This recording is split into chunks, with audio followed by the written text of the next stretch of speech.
Hey, my name is Roy Ombati. I'm the founder of African Born 3D Printing, also known as AB3D. Hi, my name is Karl Heinz. I am the Chief Technology Officer of African Born 3D Printing. Hi, my name is Wendy Banja and I'm a product engineer at AB3D. We are the first 3D printing enterprise in Africa designed to deliver high-quality 3D printers, 3D print jobs, and 3D printing technology education.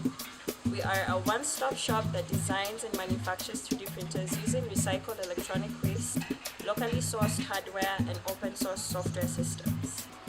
We think it's important to learn more about 3D printing for three main reasons. First, it's critical that we train our next generations for 21st century jobs which will inevitably leverage 3D printing.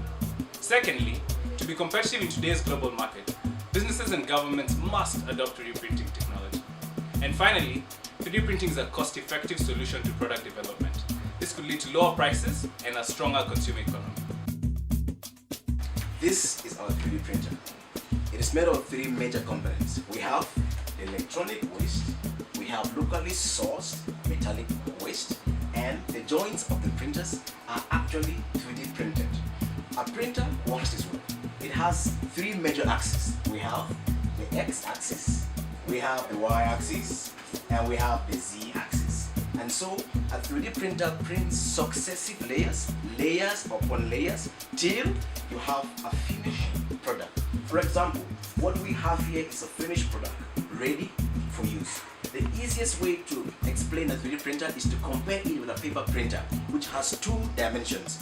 But a 3D printer has three axes, giving you a finished product ready